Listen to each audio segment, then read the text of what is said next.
Hi folks, Woodenboat Dan here. Just wanted to give you a heads up. The podcast you're about to listen to was recorded several years ago, so some of the phone numbers, email addresses, website links, and time-sensitive information are no longer valid. Please keep that in mind as you listen. If you'd like to contact me, my email address is woodenboatdan@gmail.com. Thank you and enjoy the podcast. You are listening to Hooked on Wooden Boats weekly podcast episode number 64.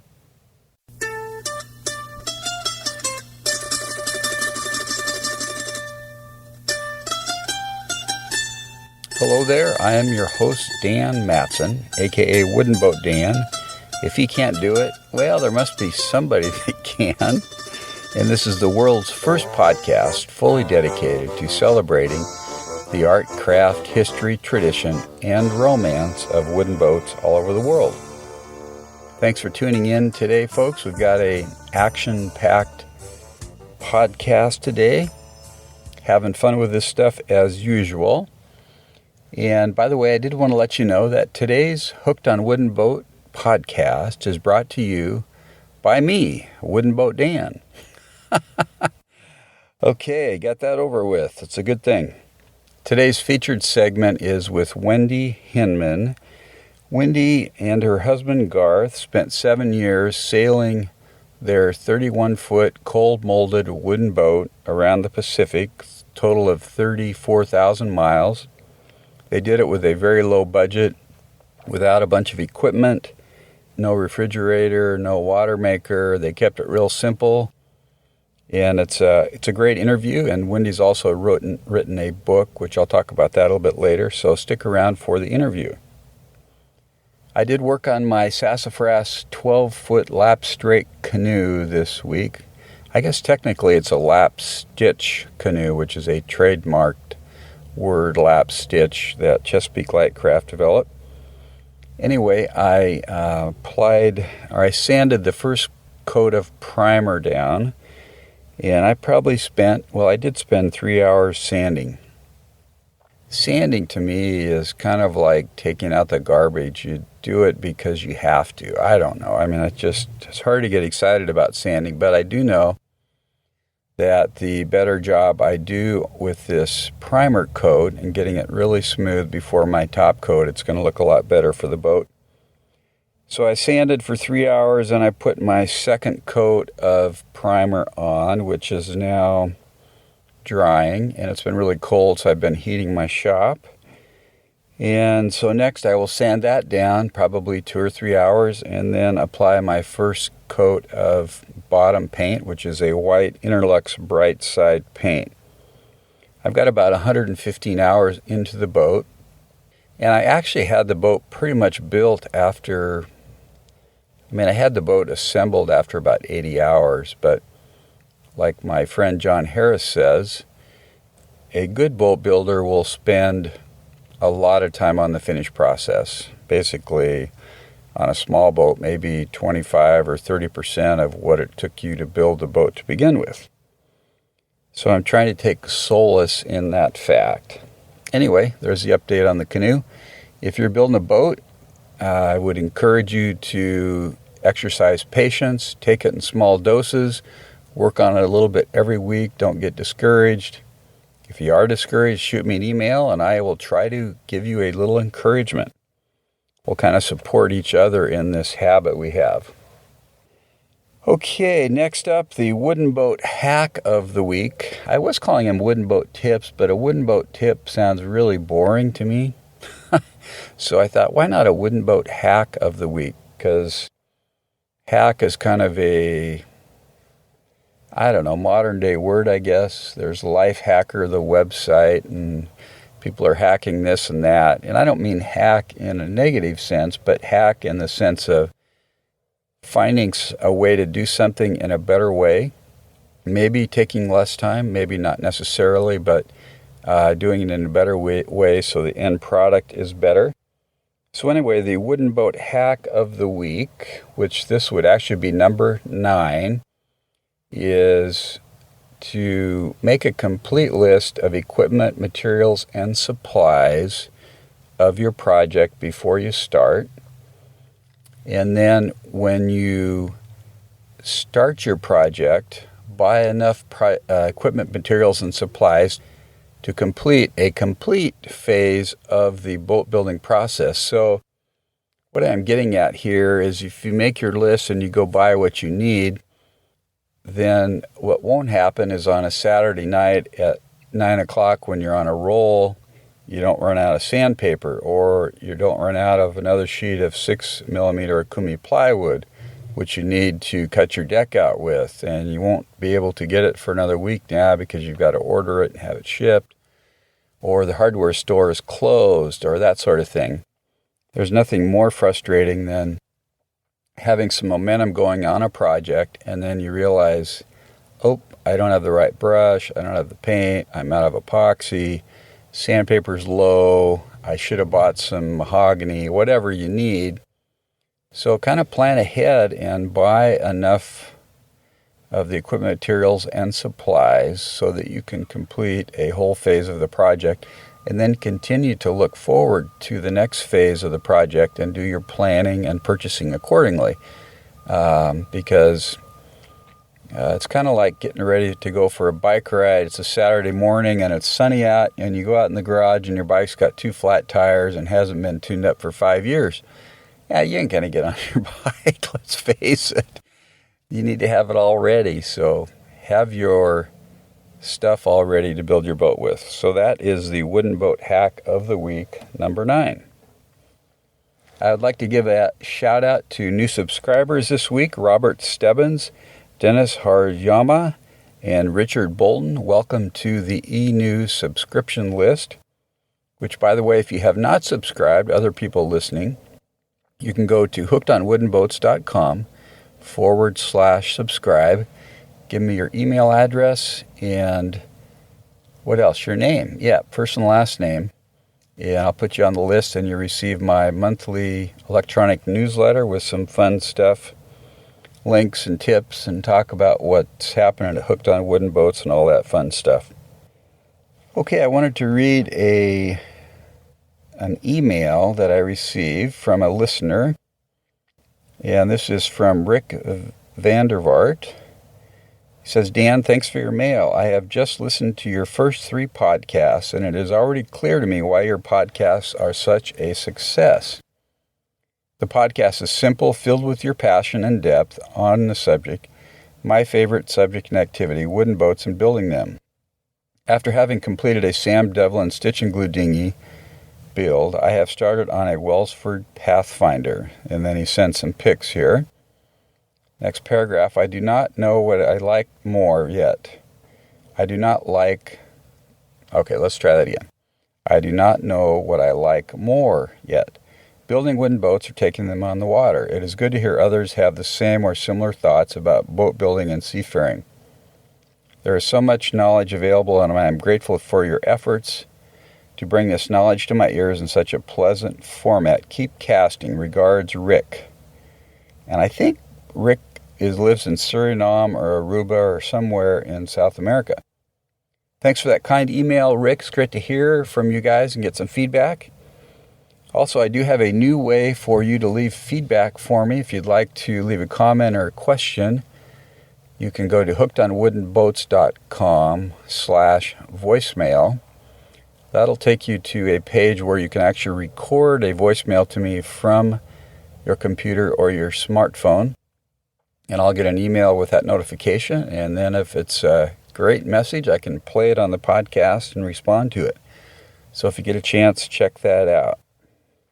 I've also got some new share buttons on my website.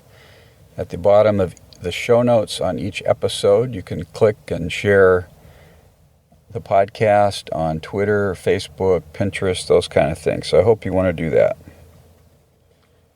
Okay, we're going to move on to the interview with Wendy Hinman.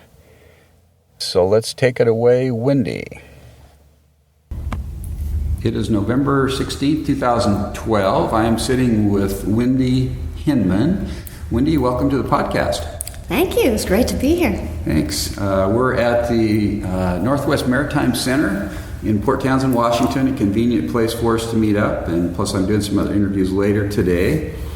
So, Wendy, you've done a lot of really cool things in wooden boats and with sailing and everything, but I'd be interested in hearing about your growing up years, what kind of boating you were doing, and how you got interested in sailing and boating. Well, let's see. I was a Navy dentist's daughter, and so we moved all over when I was a kid. And our travels took us to Guam and then to Hawaii via Alameda. But when we got to Hawaii, my dad, who had a little bit of wanderlust himself, was pretty keen on going sailing. And so he and my mom bought a boat. They bought a little Cal 27, named it Ship of Fools, which is very appropriate. And then he signed the family up for sailing lessons. And so at 7 years old, I was going sailing with my family, learning how to sail, and then we went... That was in Hawaii? In Hawaii. Yeah. And then we cruised the Hawaiian Islands. And my dad has this great story about sailing to Kauai with no radio, and I thought, yes, I come by it honestly. You know, this craziness of just taking off and going out and seeing where the adventures lead us. But we sailed all over the Hawaiian Islands, and then we moved away. We moved to Washington, D.C., and my folks bought a Catalina 30, and we sailed all over the Chesapeake Bay every weekend. That was our family thing, to get together and go to Annapolis and sail all over the Chesapeake Bay. And then when I was in college, I taught sailing. Which is a great sailing area. It's a fabulous sailing area. Just all kinds of areas to go and branches and things. Yeah, and I taught sailing at summer camp and swimming. And then one other little detail is that there were all these books aboard our boat, because my dad had this dream of kind of going off cruising. Oh. And so we had Survive the Savage Sea and Adrift and all these great titles that of danger and disaster, which probably explains why my mom was not terribly interested in going cruising, but they totally intrigued me. And another one was The Log of the Mahina, which was the John Neal's book about sailing around the South Pacific. And I read that and just thought, oh, this sounds so neat. I want to do this. You read that like when you were a teenager? Yeah. And then my family decided to reconvene for a family vacation. We were scattered all over everywhere. I was working in Washington, D.C. in my early 20s. My sister was in Chicago. My folks were in San Diego. And my folks decided that it'd be fun to rent a boat and go for a charter. And we picked the Virgin Islands, and we all reconvened in New York City and then flew down to the Virgin Islands together. And of course, they lost my luggage, and I didn't care because all you need is a bathing suit anyway in the Caribbean. Yeah. So we spent a week traveling around the Caribbean together and seeing these really remote places. And I just thought, this is it. This is the life. And by then, I had already been dating my husband, Garth, for a year. And I got back, and I was all excited. I said, we need to go and be captain and first mate on some charter operation. And Garth said, wait a minute. He'd already sailed around the world. He was game to go again. But he said, I want to do it on my own terms. I'm not going to be somebody's lackey. I want to do my own program, my own schedule, on my own boat. Let's just, wait for that time, huh? Yeah. So about a year later, we got married, and he'd relocated to Seattle. And the long distance thing, Washington, D.C. to Seattle, was a little bit stress on our relationship. So we got married, and I came out here to Seattle. And we bought a sailboat and a house, and we went racing every weekend and had a good time, challenging our sailing skills. But we just kept kind of conservatively saving our money, paying off our mortgage for the hopes that someday we would do something. And the most inevitable thing would be a sailing trip together. Since I had this love of sailing, he had this love of sailing. He'd sailed around the world, and I had this tell me a little bit more about Garth's youth, what he did too. So his parents got this idea back in the early 70s, and when nobody really thought of this crazy idea, back when celestial navigation was the only way that you could do it. And they bought this huge tank of a boat, named it the Vela. Our boat we named Valilla, kind of in honor of the Vela, like Little Vela almost. Huh. And they took off for this sail. Now, this boat had been custom built by a guy in the aircraft industry, so it had all these parts that you couldn't normally get. They're not available to the general public, especially when you're in places like Sudan and Cocos Keeling and that kind of thing. Mm-hmm. But they had this boat that just really didn't sail well. It was kind of a tank, double-ender Pinky. And in Fiji, they ran on a reef about a year into their voyage. Garth was 14 at the time. He was 13 when they left. His sister was 9. And so here at 14 and 10 or 11, they're shipwrecked. Really? Doing the Robinson Crusoe. Where was this at, you say? Life. In Fiji? This was in Fiji. Really? This was a little reef south of Suva that is pretty invisible. The island shifts, basically the sand shifts around this reef, depending on how the water is sweeping the sand. And it was dark. It was... you know what, we're going to pause here just for a second. I got a low battery. Oh. Hang on a second. Okay, we are back with some fresh, actually, electric power now. So, Wendy, let's go ahead. We were talking about Garth being shipwrecked with his family at Fiji. So, they had not had a good sight for several days. So, it had been cloudy and gusty, and so they hadn't had a good chance to get a good sight on the stars to figure out exactly where they were with celestial navigation. And they had a current that was sweeping us north. And so they were far closer to Fiji than they had realized that they were. And they realized that there was this light when it was a little bit too late, when they were unable to get the boat turned around fast enough to stay away from that reef. They got swept onto the reef and were shipwrecked. Garth got to do the Robinson Crusoe for a week on this little remote island. Found out at the end of the week he'd been sleeping with a snake all week in his Oh, really? underneath his bunk. And so they got the boat off the reef, but it was damaged. It couldn't so the sail? boat kept getting driven onto the reef. Some fishermen came by, picked up Garth's father, and took him into Fiji because he hadn't cleared in. Oh. So, really? so he cleared into the country and then tried to see what was possible for salvaging the boat. And for quite a while, they didn't think that they could salvage the boat. Nobody was up for the job. It was a very difficult salvage operation. A fiberglass boat or wood? No, it was a wooden boat also. Wooden boat. Double-ender Pinky. And so this salvage crew that had been out salvaging another boat came back in just before he was about ready to give up and said, yeah, we can do that. We can handle that job. So we rented a house, and then little by little, Garth and his mother and sister had been, meanwhile, emptying everything off the boat and sprinkling the debris that had been in their lives all over the beach to dry, as best as salt water can dry. Yeah. And then Garth's father rented a place, rented this crew, or hired this crew to come, and they gradually built a big covering over the hull, pumped out the boat so that they could float it upright, and then they towed it into the dock, hauled it out at the Princess Wharf in Fiji, and proceeded to rebuild the boat. So at 14 years old, Garth's rebuilding his parents' boat, and grew up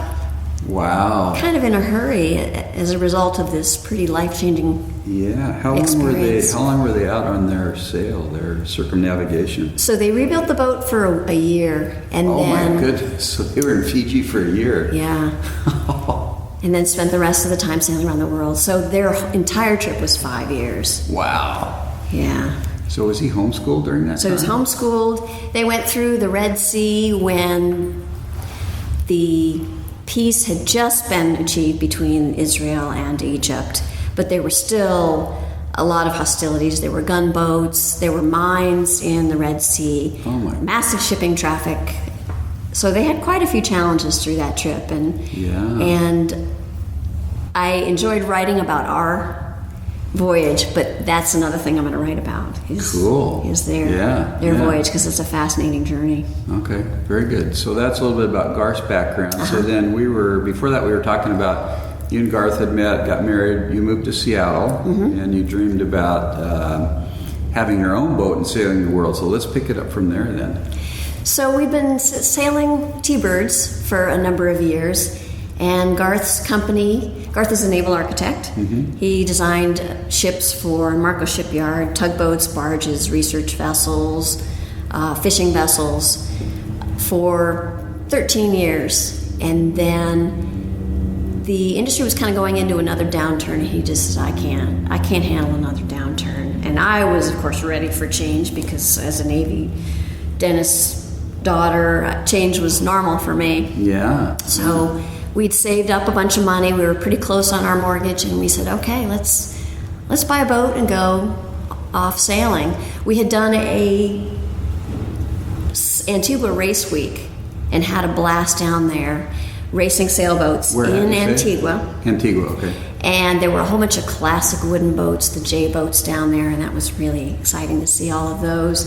And we ran into some cruisers from Washington who'd taken off to go sailing. So I'm not good in geography. Where's Antigua? So Antigua's in the Caribbean. Okay. And there's a whole bunch of races in the Caribbean that run in a series. And this boat that we were part of had done the Heineken Cup and, all these different races. So we joined up with the Antigua Race Week.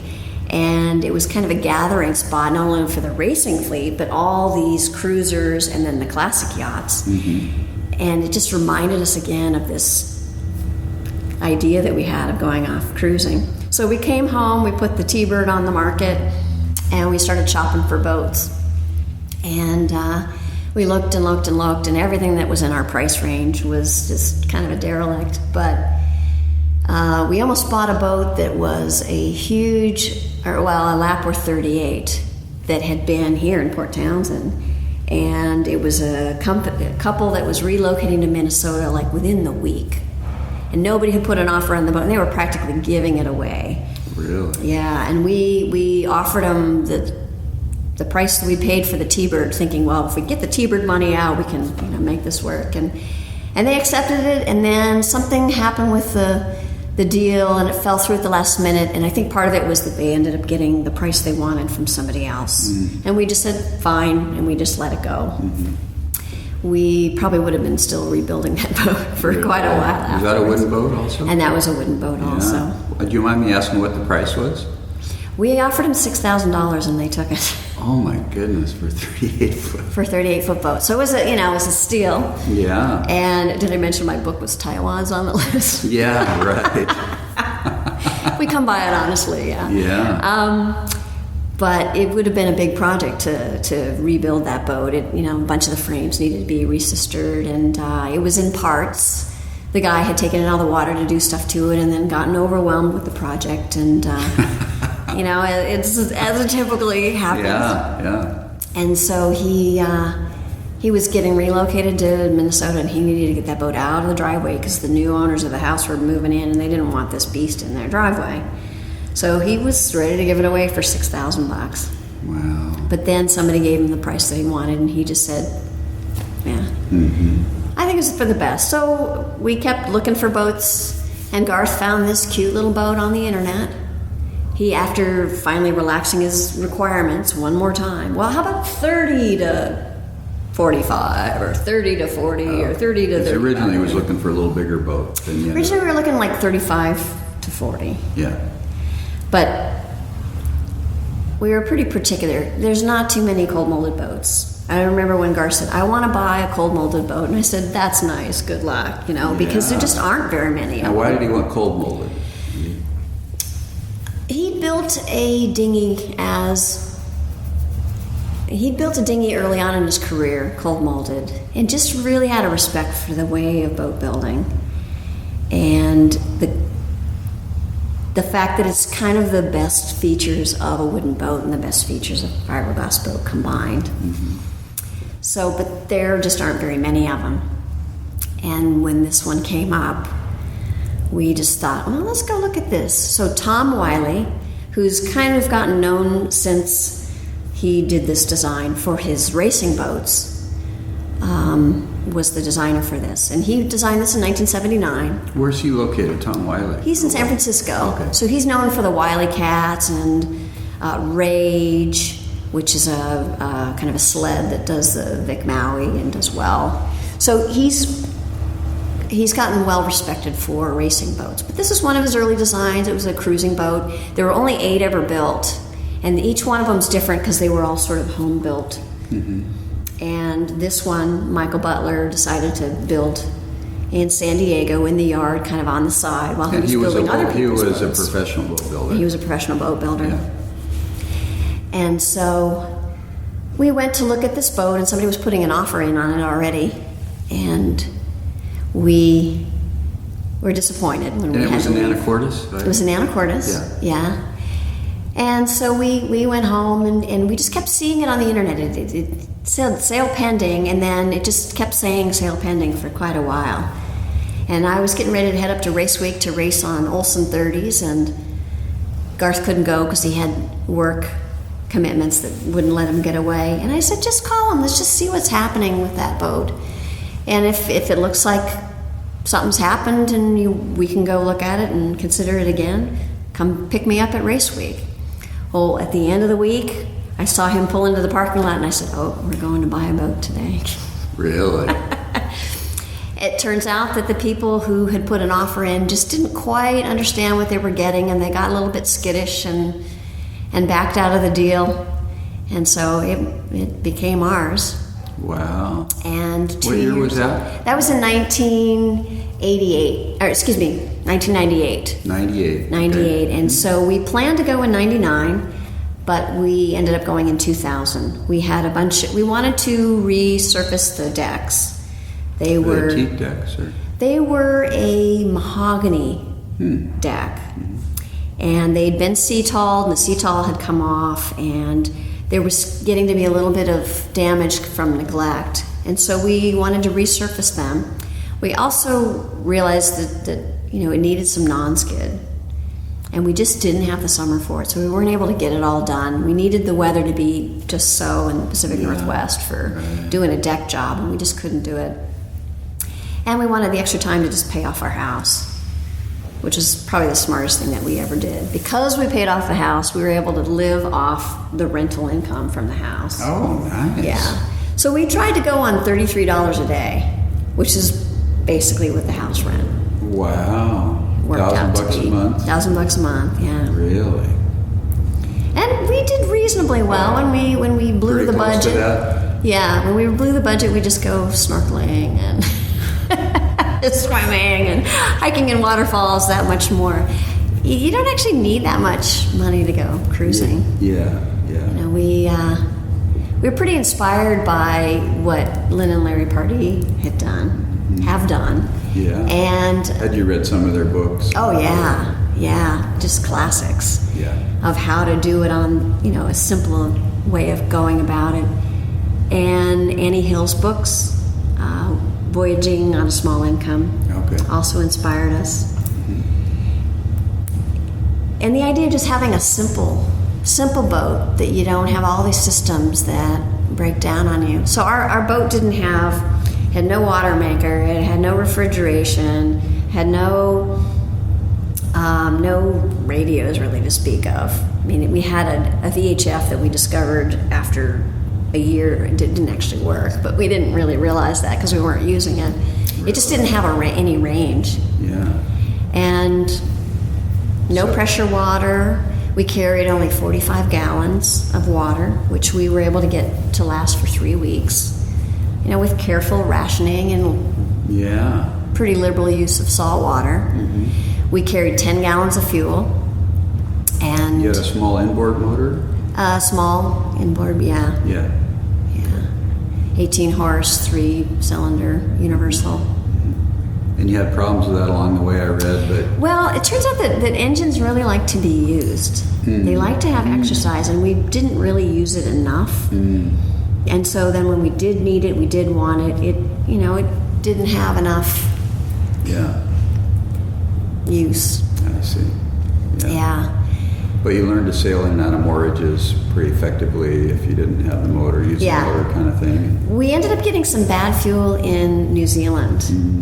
And it gummed up all of our filters, and we were just blowing through filters like crazy. And we had basically 10 minutes that the engine would work, and after that, we just knew it was going to quit. So we got really good at sailing in and out of anchorages. Yeah. And I remember one time we were trying to anchor somewhere, and our friends go, "Oh, come on, give it another try, come on over here." It was a really small anchorage, and there wasn't really room enough for all of us. And it was a bit of a shelf drop-off, and so getting the anchor in just the right spot was a challenge. And we just said, "No, we got to get out of here. The engine is going to quit any second, and this isn't a place we're going to be able to sail in and out of very well." So we bailed, and sure enough, the engine quit. Wow. Within about 2 minutes of making that decision, and so. Yeah. So you got the boat in 98, you left in 2000. Yep. And when you left, how long did you think you were going to be gone? We just thought we were going to go for a couple of years. We said, well, we'll go for as long as we're having fun, and we just kept having fun. And did you have a course picked out when you left, or were you just kind of taking it one destination at a time, or? We kind of figured that we would head down the coast to Mexico, so we'd signed up for the HAHA, thinking that would be fun, great way to get to know some people. Now, what is that? That is a kind of a rally that goes from San Diego down to Mexico, and it's Latitude 38 magazine puts it together, and it's just a kind of a fun event. Okay. And it gives us a deadline that we need to shoot for taking off. And so we did that. We had a lot of fun with that. And then the great debate was whether we were going to go through the Panama Canal and go to Europe, which is one thing we really wanted to do, or go west with a bunch of friends that we'd gotten to know, and retrace some of the Vela's voyage. So we decided to go ahead. Garth's parents' voyage, yeah. So we decided to go west, and we went to many of the places that his family had sailed to when he was a teenager. Just great fun to hear his perspective of it then and now, and how it had changed. And how many years later was that? About 25 years. 25 years after later. He had done it as a kid. Wow. And he said, I don't recognize many of the buildings in places, but I recognize the bays and how to get in and out, and where the reefs are, and the geography. Yeah. So it was pretty neat to revisit a lot of these places and hear all of his stories. He's a great storyteller, and yeah. So you ended up staying in the Pacific mostly, is that right? Yeah. So we ended up doing 34,000 miles. Wow. For 7 years in the Pacific. Yeah. And we kind of did the milk run all the way to New Zealand, minus the shipwreck that Garth had done in Fiji. Now, his family hadn't made it to New Zealand, so when we made it to New Zealand, it felt like we'd achieved this one thing that his parents hadn't been able to do. Yeah. But at that point, he said, I don't really need to retrace the rest of the Vela voyage. I want to do something totally new. We had gotten to meet some Japanese sailors.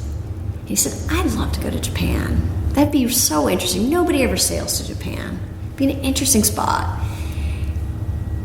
And I had been to Japan on business, so I had my own fascination with Japan. And my father had some travels in the Orient with work, and we had a lot of Oriental things in our house. So I was pretty intrigued with Japan. I think we realized why people don't cruise to Japan. It's very difficult sailing, but it was a great challenge for us to go to this place where there was very little information about how to get there and what the currents were and what the regulations and so forth were, and very few other sailors going there, so we were really out on our own. But we had a few adventures along the way. We got into the Solomon Islands, and we had an electronic meltdown. We had a voltage spike, which took out every bit of navigation equipment that we had. So we lost our depth sounder and our speedometer and our GPS and our stereo and our radios. And wow. So we had this one handheld GPS that had been in a Pelican case. We pulled that out, and we had the old lead line that we had bought here at the foundry, Woodenboat foundry. For sounding? For sounding. A little slow going to figure out how deep it is, but really. But it was pretty much enough. So when the voltage can't go into the batteries, it just spikes up and it kills everything that's attached to the system, whether it's on or not. Oh, wow. And so this is more of a risk than people really think they realize. And this was actually the second time that we had wrecked a bunch of electronics through such a mechanism. One time we had the battery switch cable connection just disintegrated from corrosion, and the battery cable fell off the back, and it got knocked by something that had gotten shoved into a cabinet and had touched it, and it just fell off the back. This time it was a battery switch cable that had a battery switch that had gotten knocked out of position, but not enough that you would be able to visually notice that it had gotten knocked out of position. So when we turned on the engine and the power couldn't go into the batteries, it went into everything connected to the system. So here we were with no navigation equipment. Solomon Islands, there's nothing there. Thousands of miles from anything. Wow. There was another boat there, a couple of other boats there. One boat, a single-hander had come in, and he'd gotten an infection in his toe. Really? And he'd neglected it. And it turned from his toe, and it just grew and grew and grew and got pretty bad. And he finally went into the hospital, and it was raging out of control. They ended up cutting off his toe, and then they cut off his foot, and then, they medevaced him out to Guam. They ended up cutting off his leg, and ultimately he died. This infection just went wild. He had diabetes, and he'd neglected it. He really wasn't eating well, and so forth. So we and another boat were going through and kind of helping sort through his boat for his sister, who was going to try to figure out what to do with this boat. And he had just chip bags everywhere, junk food everywhere. Not good stuff for a diabetic to be eating. But he also had a GPS, so we borrowed a GPS from this guy who I guess you could say didn't need it anymore. Yeah. And carried on to the Marshall Islands. We heard that there was this place in the Marshall Islands where there was a U.S. Army base where we might be able to get jobs. And we remembered back that there was this couple we met in Fiji, and they said, well, we're on our way to Kwajalein to go get jobs. And we said, that's nice. Good luck. I mean, the idea of jobs just was abhorrent to us at that moment in time. We had no idea that 6 months later we'd be writing them, begging them to sponsor us so that we could get in and get jobs ourselves. So did you go to Kwajalein? Yeah. So we sailed to Kwajalein. Really? We had to submit our information, our passports and social security numbers and so forth, so that we could get a background check, make sure we were okay.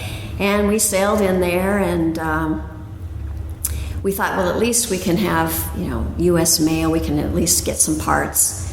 We could go visit there for 60 days and maybe deal with some of these issues. Our awnings were just shredding, and the stitching from UV just started falling apart. Yeah. And then we had no electronics. So we limped in there hoping that we could stay. They had the drug-sniffing dog and the bomb-sniffing dog, and here we were, with ripped shorts and, shredded tivas and so forth, saying, oh, please, you got to let us stay so we can get our act together. And thinking, well, we're just the kind of riffraff they'd want to keep out, but they let us stay. They let you stay, huh? And our skills were just fine for what they needed. Garth had a PE, professional engineer's license, and there was a job that opened up that needed that. And we'd gone to the yacht club the first couple of days we were there, and they said, we said, we'd be interested in staying. It's a really nice place if it's possible. And they said, well, what are your skills? And I mentioned that I'd done stuff with website, and this guy was so excited. He said, I just opened a job for that. So it was all we could do to get all the paperwork moving at the slow bureaucratic pace to come through before the 60 days was up. But we ended up getting jobs doing that, doing website design and then being a professional engineer. Garth, being a naval architect, they didn't really need a naval architect in the Army, but yeah. but They don't build a lot of ships for the Army. Yeah. But he was able to use this for building kind of maintenance. The problem was, so here we were with the boat. We were able to get parts for the boat, but we still had to get the boat out of the water. And there's no way to get the boat out of the water there. There was this old crane that had been broken down for some time. And if it wasn't broken down, it was tremendously difficult to use it. So Garth got this idea of creating this contraption for getting the boat out of the water, a la in marine railway. So he's watching these little runabouts get pulled out of the water with these little trailers. He thought, well, why don't we do that for a keelboat? So he went about designing this keelboat hauling trailer that was adjustable so that you could use it for various different types of boats, because there were a bunch of other boats in there that had the same problem that we did, including our friends who'd been there for 6 months, trying to figure out how they were going to get their boat out of the water. And then also trying to get parts for this. So anyhow, Garth starts designing this thing, and this other fellow starts scrounging for parts. Well, he's looking under bushes. They're getting stuff that had been sunken in the water during some boating accident, this wheel axle that had been sunk in the water. And Garth must have redesigned this contraption about 4 or 5 times so that he could use the parts that he could get on this remote atoll. Getting parts from the U.S. was next to impossible because it would take months on the barge to get shipped out. So he designed and redesigned this thing. He wanted to make it possible to get the boat off the trailer as well so that it could be used instead of just sitting there, stuck for however long it took to work on that boat project. Yeah. So he designed this thing that had rails that went in and out, pads that went up and down, and then these braces, cross braces that were removable so that you could prop up the boat using jack stands and drive the trailer out from underneath the boat. Wow. So you prop up the jack stands. It's kind of a two-piece contraption. Yeah. Many pieces, using a come-along to try and get the bolts and the holes lined up so that you could put everything together. And so he designed it so that it could be deployed for all these different types of boats, adjusted for all these different types of boats, but also you could get the trailer out from underneath the boat and still have the boat be able to be supported. So the first customer for this contraption was a Block Island 40, which is a heavy, full-keeled boat. The second customer for this contraption was Valela, which is an 8,000-pound, light, 31-foot, tiny boat. 2 very, very different boats. Yeah. And it worked, huh? And it worked. Very cool. It's kind of a funny story that it got warped during the test, and then they had to, because Garth had taken one corner short. Well, so he designed it so it could be used for different boats. Yeah. And then when this was all done, we ended up selling it for $10,000 to somebody, and they basically created a business hauling boats using this contraption. Really? It's cool. Yeah.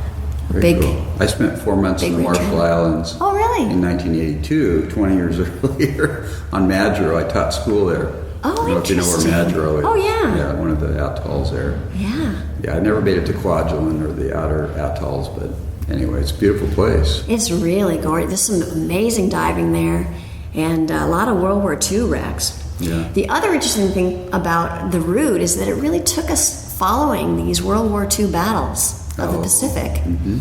And so the Solomon Islands was a big battleground, and there's all these reports of ships in the slot and these radio watchers that would call in the positions of boats. They'd be hiding in the jungle, and they'd carry this heavy radio equipment with dysentery and malaria and all these horrible challenges.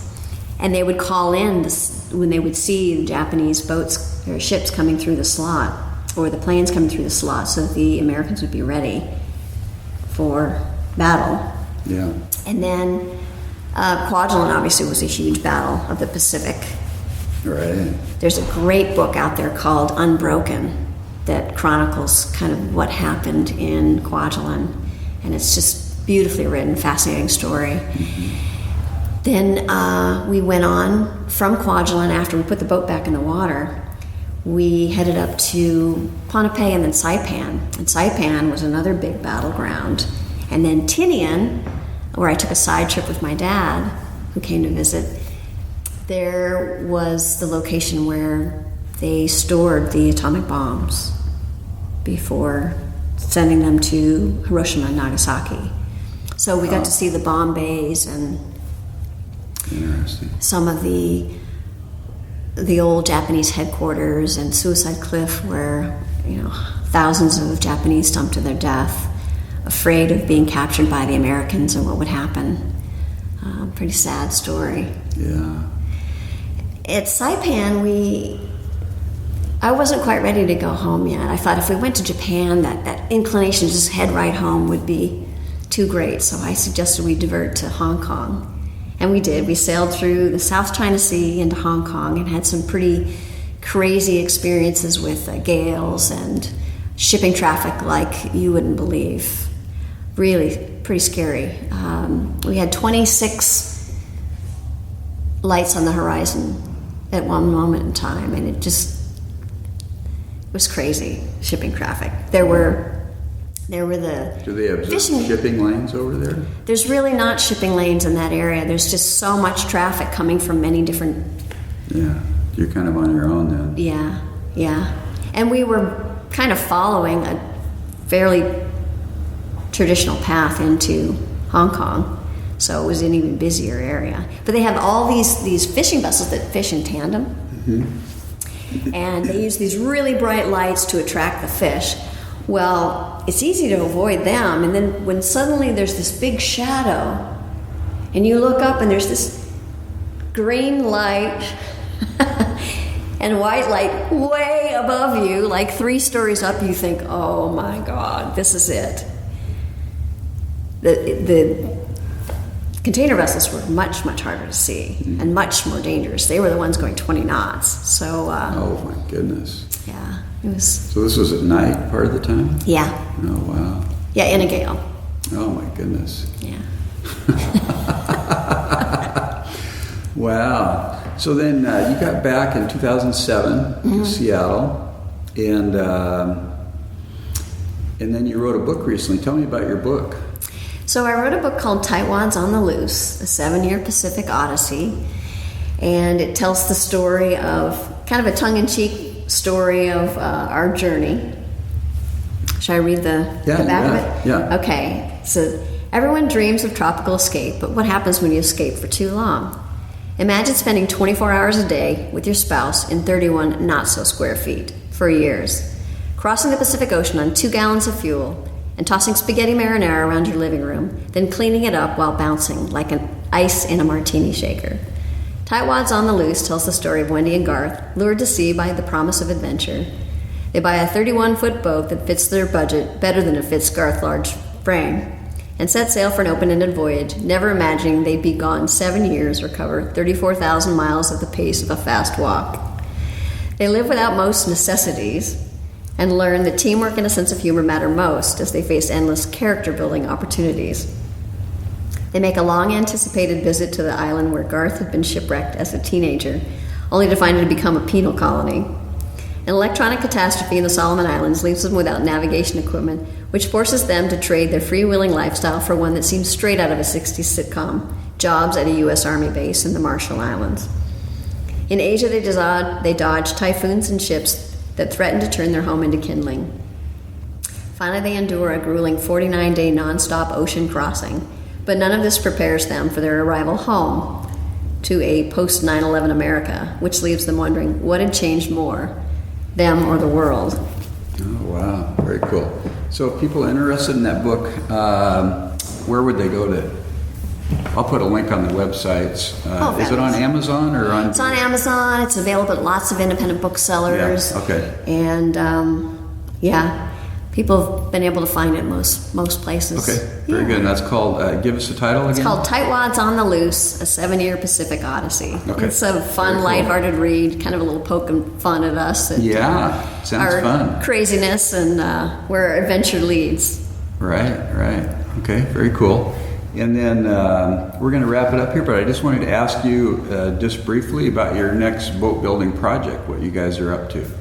So we're thinking about doing. Yeah, one of the reasons that brought us home is Garth, the naval architect, really has had this lifelong desire to build a boat. He's been designing his dream boat, I think, probably since he was 2, but certainly since I met him, and definitely throughout the whole trip in various iterations with different ideas. And as a naval architect, to see your own designs come to fruition is pretty exciting. And so we're toying with the idea of building a boat in like a 38-footer, still small, pretty simple, no fancy systems. And it would have a lifting keel and an unstayed rig. We just bought a house on Bainbridge Island that has a huge warehouse big enough to build this boat. So we've started to lay the groundwork for that. But we know how big of a project that is. And so with a little bit of trepidation at what it could turn into, we're thinking about how we'll make it so that it's not a 30-year project like our friend Roy Jackson. Yeah, right. Since sailing is part of the dream as well as building. Yeah. So again, it would be a cold molded boat. We're pretty pleased with the wood boat that we had, and all we wish is that it was bigger so Garth could have stood up or sat up properly and didn't quite look like Quasimodo all the time. Yeah, really. So. Cool. All right. So you'll have to keep us posted on that when you guys get started and stuff. Yeah. So maybe my next book next year. Maybe my next book after one about Garth's family's trip is Tightwads Build a Boat or Tightwads Sail the Horn and some other such craziness. Yeah. Very good. Well, I appreciate you being on the podcast today, Wendy. Any parting comments for our listeners? Any for maybe that haven't sailed much or don't own a wooden boat? What would you say at the end of the day? I would say just go do it. Just follow your dreams, and if you want to go sailing, just go. Don't spend all your time making a real fancy boat. I probably should take my own advice on that. But we went 34,000 miles on a pretty simple boat, and I would do it again. Unfortunately, Garth wants to stand up this time, but but you can do amazing things with a pretty simple setup, and just seeing how we liked it was worth a lot to us, and knowing that it's something that really suits our personalities, suits our relationship, makes us want to go do it again. And part of the challenge of going again is a little bit of the challenge of figuring out what to do it on next. That's just a part of the journey in a way. Right. Very cool. Now you still have your other boat though, right? We just sold our boat, Valela, you did? which it kills me to have to say that, because I love that boat. Yeah. And we had a guy who was a boat broker actually pester us for quite a while, saying, I understand, you want to build a boat and you want to get rid of your other boat, and I'm really interested in your boat. And he could see the quality of it. And Garth thought, well, all right, I'll let him come look at it, and he'll discover it's too small and he can't stand up. So, he'll just come look at it, and then we'll be done with this. Well, he came, and you could see in his eyes how excited he was about this boat. And Garth said, oh. Wow. And it was kind of all we could do to hold off for a while. I really wanted to have the boat still when I launched this book. And even now, it's really hard for me to say that I don't have this boat, because it's part of who I am. When you're out there, your boat name kind of is your last name. So we were Garth and Wendy Valela, and now we're Garth and Wendy. Where did the boat end up, Wendy? So the boat's in Fremont. Oh, okay. And in Seattle. This couple is dying to go off again, going off like we did. And they really remind us of us before we left. They're just really excited. They love the boat. They've done some nice things to, take care of it and make it look good. And very cool. It's pretty exciting to see, but it's also a little bit heartbreaking to not be able to go sailing on our own boat. We're sailing other people's boats, but it's just not the same. Yeah, right. We had this system. We could just come into an anchorage, and we wouldn't even have to discuss what we were doing. We just worked together like this unit. Mm-hmm. And if I was doing this, he knew that needed to be done. And it was like we were interchangeable. Yeah. And we didn't need to talk through all of our maneuvers. Mm-hmm. Yeah. They just kind of came cool naturally. Okay, well, thanks again for being on the show today, Wendy, and we'll be in touch. Thanks so much. This has been really fun, and I've been enjoying your podcasts. Good. All right. Thanks a lot. Thanks. We'll talk soon. Thanks, Wendy, for doing that interview. It was great to meet you. And if you're interested in Wendy's book, it's called Tightwads on the Loose, a 7-year Pacific Odyssey. And I will put a link on my website in the show notes to the book on Amazon. If you do purchase it, you'll be helping out Wendy and myself, so that's pretty cool. Next week is an interview with Jeff Hammond. He's a master instructor, shipwright, boat builder, guru at the Northwest School of Wood and Boat Building in Port Hadlock, Washington. So you're going to want to be sure and tune in again next week. Please connect with me via email, dan@hookedonwoodenboats.com. You can subscribe to my e-newsletter, hookedonwoodenboats.com/subscribe. You can leave comments on my blog, or you can connect with me on Facebook, Twitter, and Pinterest if you look for Wooden Boat Dan there. If you like the podcast, please give me a 5-star review in iTunes. And if you make Amazon purchases, if you use a link that I have, I get paid a little bit on that. I would appreciate it. The link is hookedonwoodenboats.com/Amazon. Or if you want to make purchases at Jamestown Distributors of Marine Supplies and so on, use this link, hookedonwoodenboats.com/JD, just the 2 letters, JD. Thanks for your support on that. I really appreciate it. I hope you have a great week. If you haven't built a wooden boat yet, it's time to get started. Start planning, do some reading, shoot me an email, talk to some folks, pick up Wooden Boat magazine, go to the lumber store. Get excited about it, folks. It's fun stuff. Seriously, it really is fun to put together a pile of wood into something that you can take out on the water without risking your life. Well, maybe some of us risk our lives in our boats, but hopefully not. I don't feel that way in my boats anyway. So anyway, have a great week and tune in again next week. I appreciate your support, and I'm having fun doing this. I'm going to keep doing it for a while. Keep the bright side up and the barnacled side down. Wooden Boat Dan over and out. Have a great week.